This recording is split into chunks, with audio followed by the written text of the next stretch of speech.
नमस्कार मंडळी, हा आहे माझ्या बड्डेचा फायनल पार्ट. तुम्हाला सरप्राईज कसं वाटलं कॉमेंट्स करून नक्की सांगा. खरं तर मला हिंट पण नव्हती. 5 दिवसात प्रणूने हे सगळं प्लॅन केलेलं आणि त्यांच्या व्यतिरिक्त हे कोणालाच माहीत नव्हतं गाडी बिल्डिंग खाली येईपर्यंत. आणि बड्डेच्या दिवशी गाडी बुक करायला जाऊया असं मी त्यांना बोलत होते. खरं तर खूप आधीपासून बोलत होते, कारण मला खूप गरज होती आणि मला स्वतःला सेल्फ गिफ्ट द्यायची होती गाडी. पण अचानक नवऱ्यानेच देऊन टाकली. खूप खुश होते मी आणि मला खूप आवडली. ॲक्टिवा 125 आहे. तुम्ही सजेस्ट करू शकता का एखादं मस्त नाव माझ्या गाडीसाठी? मग आम्ही निघालो हॉटेलला. 12 वाजलेले. दादर वेस्टचे सगळेच हॉटेल बंद झालेले. मग फिरून फिरून आम्ही दादर ईस्टला आलो. तर हे दादर दरबार हॉटेल आहे ट्रेनच्या शेपमध्ये. ते 24/7 चालू असतं. मग म्हटलं चला इथे जाऊ. मग आई आणि पप्पांनी व्हेज मागवलेलं. मग आम्ही पण टेस्ट केलं.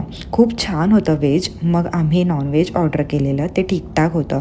मग 1-2 फोटोज काढले आणि निघालो. असा सेलिब्रेट झाला माझा वाढदिवस खूप आनंदात. ज्यांनी मला फोनवर, व्हिडिओ कॉलवर, मेसेजवर आणि काहींनी तर भेटून शुभेच्छा दिल्या वाढदिवसाच्या आणि गाडी घेतल्याबद्दल अभिनंदन केलं, त्या सर्वांना खरंच मनापासून थँक्यू सो मच.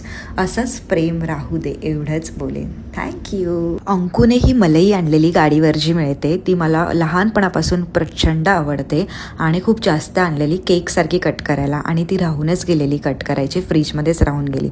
मग रात्री हॉटेलमधून आल्यानंतर मी काढली, कट केली आणि आम्ही थोडी खाल्ली आणि बाकीची ठेवून दिली आणि त्यांना पाठवली दुसऱ्या दिवशी. थँक्यू. Bye bye.